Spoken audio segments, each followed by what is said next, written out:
Hello and welcome to this special edition of the portfolio reaching you from the stables of NTA News 24. I'm Chimobi Walter, and now this week's package is special because we are devoting this package to look into one of the giant strides of the federal government in promoting and encouraging export. But first, let's take the news segment, and Comfort Amadu is already waiting. Hello, Comfort.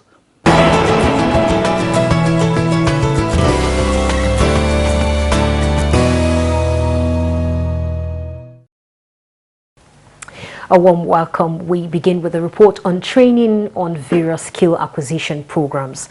Now, more than 11,000 participants nationwide has been trained on different skill acquisition programs through the Industrial Training Fund. This is in line with the federal government's effort to lift 10 million Nigerians out of poverty by the end of the year. We believe that given the intensity and the very practical nature of the training, which was 80% practical and 20% theory, they were equipped with the necessary skills and attitudes for them to thrive as employees or as entrepreneurs. We need people to be equipped with requisite skills for increased production and delivery of goods and services. Of course, a direct effect of skilled population, especially amongst the youth, will translate to a drastic reduction in social vices like banditry, kidnapping, and amongst others. Because if you acquire a skill, it means you will now be an employer of labor. And if you look at all the skills acquisitions are the basic necessity of what we need in our environment. So I think it's a great and remarkable thing ITF is doing.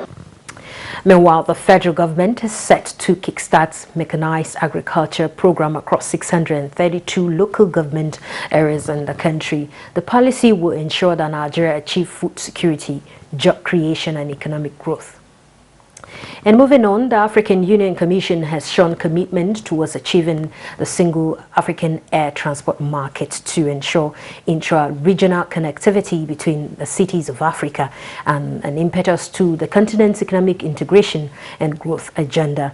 The flagship project of Agenda 2063 of the African Union also seeks to provide eligibility criteria for African community, careers, safety and security standards, mechanisms for fair competition and dispute settlement, as well as consumer protection, and to also create additional 300,000 jobs directly and 2 million indirect jobs for people across Africa by the year 2063. And meanwhile, IMF Managing Director Kristalina Georgieva has urged low-income countries to take a hard look at how they are approaching their debt strategy. She was speaking at a joint event hosted by the World Bank looking at global debt in Washington. She called on developing countries to focus on using that money prudently, with an eye on the long term, as investors globally are increasingly chasing riskier yields in lending. IMF Managing Director reiterated that it is pertinent to improve transparency and improve reporting, saying that the outbreak of coronavirus in China and its spread globally as an example of unforeseen risk. And that's it on the news. Stay tuned for more on the portfolio. Many thanks for watching.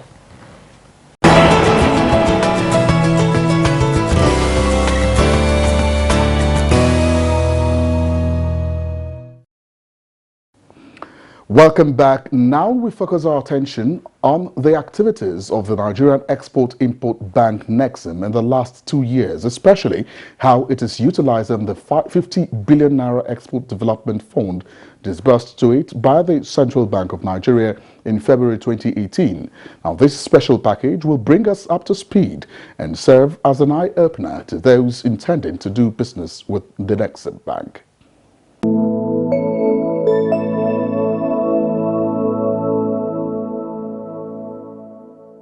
Upon assumption of office of the current executive management, led by the Managing Director and CEO, Mr. Abba Bello, on the 2nd of May 2017, the new management developed a new strategic plan for 2018 to 2022 that was articulated towards improving operations and to fully achieve the mandate of the bank and the objectives of the federal government of Nigeria under the Economic Recovery and Growth Plan. The primary purpose and objective of Nexim is to drive non-oil exports. So from the onset, when the bank was set up in 1991, its purpose was to diversify revenue sources for the federal government. We don't do anything that is related to oil. All we do is focus on the non-oil export. Our main role is to provide export guarantees and insurance to exporters, as well as funding facilities in local and foreign currencies to exporters. We'll also provide financial advisory services to promote exports of goods and services. Whatever products that Nigeria needs to export away from oil, Nexim is a partner to support. We are talking about cocoa, we are talking about ginger, we are talking about gum arabic, we are talking about sesame seed, we are talking about hibiscus flower, and a host of others. The 50 billion naira Export Development Fund was disbursed by CBN to Nexim in February 2018 to support export-oriented projects in its target sectors. Since the availment of the fund, a total of 138 applications worth 163.99 billion naira has been processed by Nexim, out of which applications worth 61.02 billion naira has been approved. Of the amount approved, a total of 31.12 billion naira has so far been disbursed to 44 projects, while approvals totaling 29.90 billion naira are currently in the process of meeting pre-disbursement conditions. The projects funded have supported the creation and sustenance of over 30,000 direct jobs, in addition to many indirect jobs, while $59.78 million and 79,959 euros, translating into 21.56 billion naira, have been received as export proceeds from projects that have repatriated their income as at October 2019. My name is Majid Ali Ta'an. I came to Nigeria early in the 70s. And I operate a company called Alibert Product. We are the largest factory to produce furniture all over West Africa. We produce with a volume of 70% local content and 30% importation of raw material in the production of furniture. The company has now 44 years of age. We started with about 7-8 workers, and today Alibert is 1,000 staff, both in Lagos and Abuja. Lad Group Limited, Ogun State, where the bank funded the acquisition of the shea processing plant, which led to the first major export of shea butter from Nigeria in March 2018. Hitherto, shea nut has been processed in Nigeria on a cottage scale, but here we have a factory that will compete with the largest factories in West Africa. My name is Kunle Onofowoko. I'm the Managing Director of Lad Group Limited. Here at Ikene, we are pioneering the industrial processing of shea nuts into shea butter. This project was conceived several years ago and is fully funded by Nexim Bank, and we have sent the first set of 10 containers of shea butter. We've sent them to the port. This project is very strategic to the country. Not only would the project generate foreign exchange, because the shea butter is an export product. It goes into the chocolate industry and it also goes into cosmetics industry. So not only are we going to generate foreign exchange, we also will curb smuggling. Because Nigeria has not had a big processing facility, there has been a lot of smuggling of our shea nuts to West African countries, other like Ghana, Togo, even Benin Republic, where there are shea nut factories, processing factories. Lad Group is one of our prime customers. We are very happy with Lad Group because it has started the production of one of the added strategic crop that hitherto Nigeria wasn't involved with. Okay, while it is said that over 50% of the raw material is sourced from Nigeria. We never had an industrial processing outfit to process it, and this is shea nuts. Okay, so Lad Group is our first processing plant in the country for shea butter. Given what we have achieved so far with Lad Group, I think we are ready to support them to the end, take them higher the value chain now to even start refining shea butter within Nigeria. The company has so far repatriated about $1.11 million in forex receipts. Another company is Faku Agro Allied Limited in Niger States. Yeah, this is Kiran Kumar from Faku Agro Allied Limited as a general manager. We getting products shea butter, shea refined oil, shea fatty acid, and shea DL cake also. My name is Ibrahim Shew. I'm with Faku Agro Allied. I'm the engineer in charge now. This is a very huge project that will produce about 100 tons of refined shea butter per day. Our main export market is Europe, then US, and also Asia. This will impact this region greatly because this is a region that has low industrial turnout, so it will provide jobs for the people around this place. Vertex Agro Limited was supported with working capital funding to commission its sesame seed and cashew processing factories of annual installed capacities of 6,000 tons and 75,000 tons per annum, respectively. My name is Hensley Samuel. I'm the group head, finance and admin of Vertex Agro Limited. And we procured raw cashew nuts, which we have processed and still in the process of processing and exporting. So this has really impacted positively on our operations because our nature of production, if you don't have money at a single digit, it's going to be very difficult to compete. So at the moment we process sesame seed for export. We are also processing cashew nuts for export. We are exporting our first export of cashew kernels. We exported to Turkey in Europe. We are also exploring markets in Canada and the US and Guatemala. This has facilitated the employment of over 250 staff, of which 80% are women. We are mothers, we are wives. Kudos to you all. Thank you.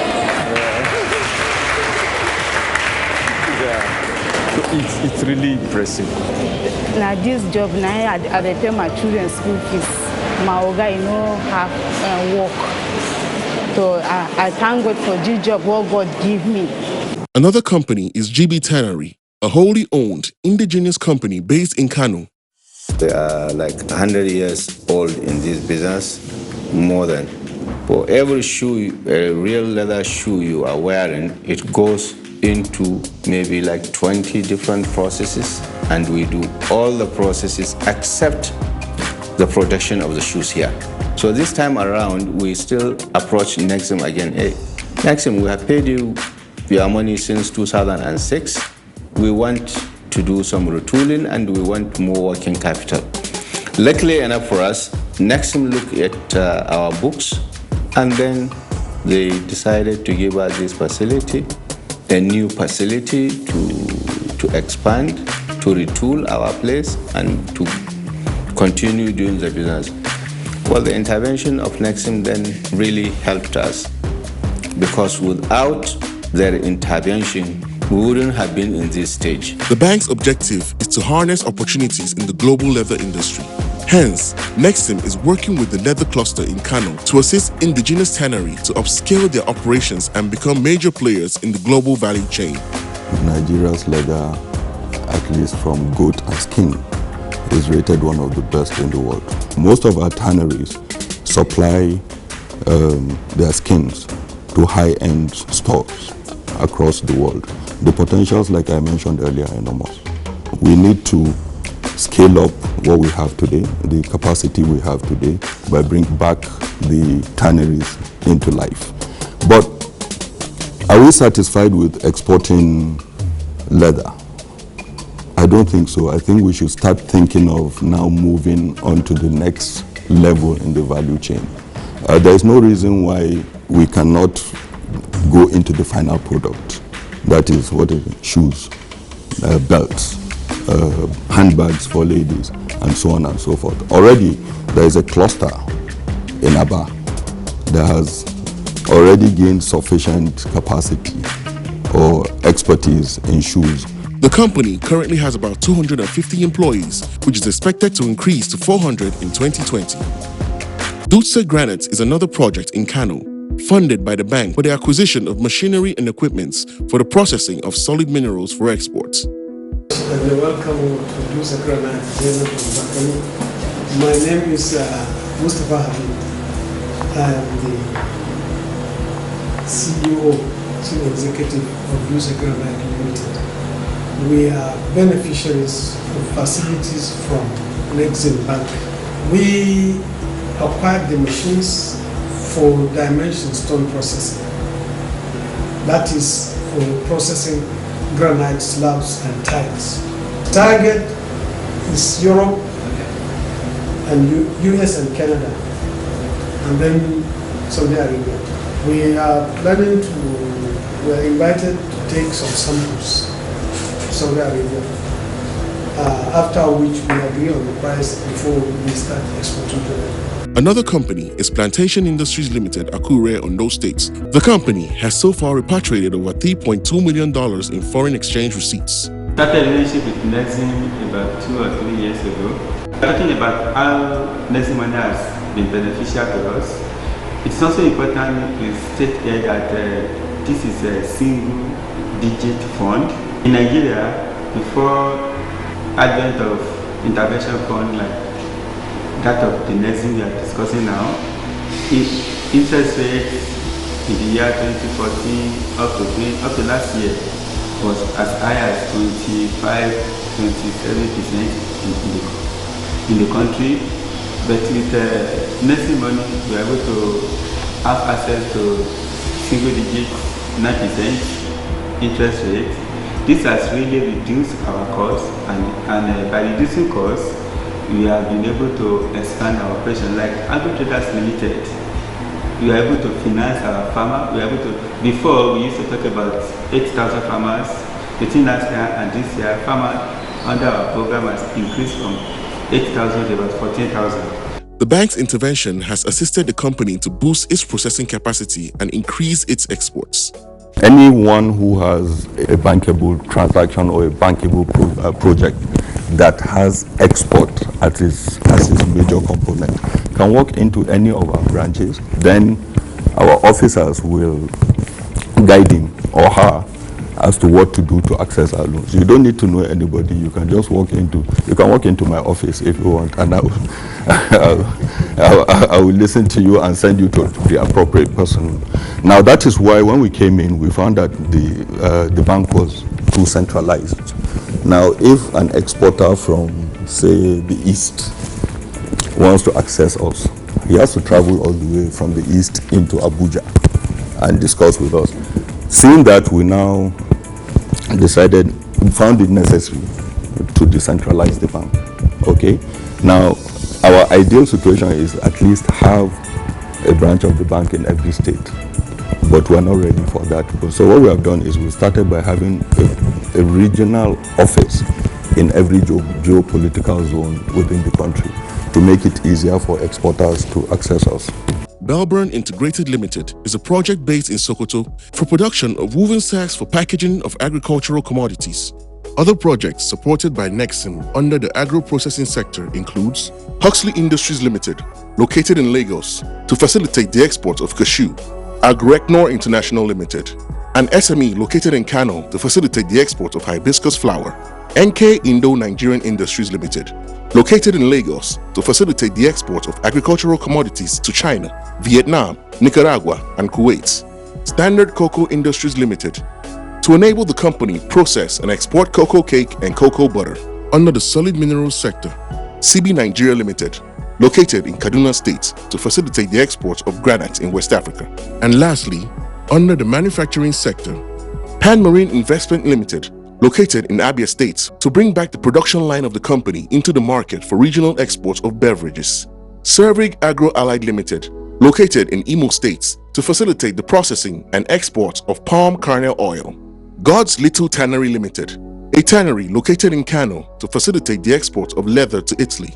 As Nigeria's Trade Development Bank, Nexim is quite committed to its mandate of promoting economic diversification and deepening of the external sector. The bank is therefore taking necessary steps to increase its funding capacity towards boosting its lending supports, thereby increasing the foreign exchange earnings for the country and facilitating employment generation.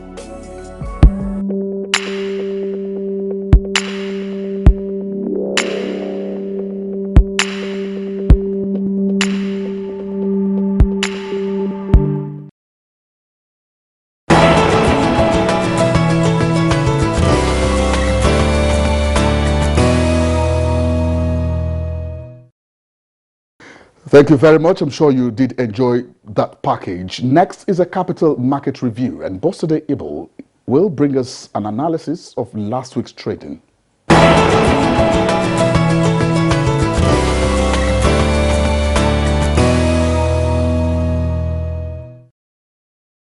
Hello and welcome to the market segment, and here is the review. Nigeria's stock market witnessed a steep decline in the week ended 7th February 2020 as the all-share index lost 2.69%, while the market capitalization lost 239 billion naira to close at 14.6 trillion naira. The market recorded total turnover of 1.4 billion shares worth 20.2 billion naira in 23,263 deals. The financial services industry led the activity chart with 1.1 billion shares valued at 13.7 billion naira traded in 15,183 deals. The consumer goods followed with 68.2 million shares, and conglomerate industry occupied the third place. Trading in the top three equities were Zenith Bank, FBN Holdings and Guarantee Trust Bank PLC. They jointly accounted for 621.1 million shares worth 11.2 billion naira in 6,718 deals. All other indices finished lower with the exception of NSE Insurance Index, which appreciated by 0.23%, while the NSE ASM Index closed flat. 15 equities appreciated in price during the week. 49 equities depreciated in price, while 99 equities remained unchanged. And on the global market, corona epidemic continues to hit hard on global markets. It was reported that the death toll from the outbreak had now reached 908 in mainland China, with 97 fatalities as reported on Sunday. China released its January inflation data on Monday, with its producer price index up 0.1% and consumer price rising 5.4% year-on-year. Consumer prices rose at their fastest pace since October 2011, according to reports. In early trading of 10th February, Asian stocks declined on Monday as investors monitored the economic impact on the virus. Nikkei dropped 0.6%, Shanghai Composite 0.51%, and the Hang Seng Index 0.59%.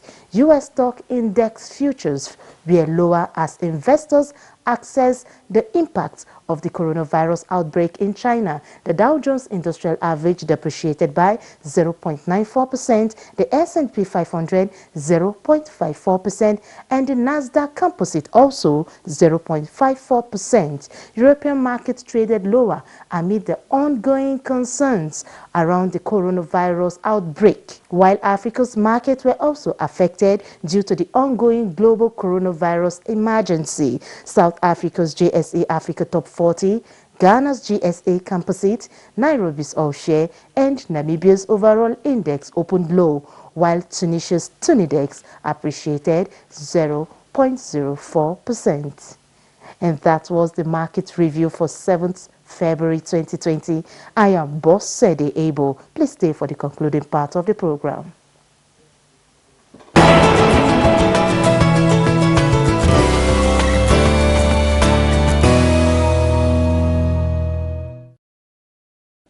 Many thanks, Bose, and that's our package for this week. Do join our special social media handles for your comments and contributions. So next week, I'm sure we'll be forward to next week. Have a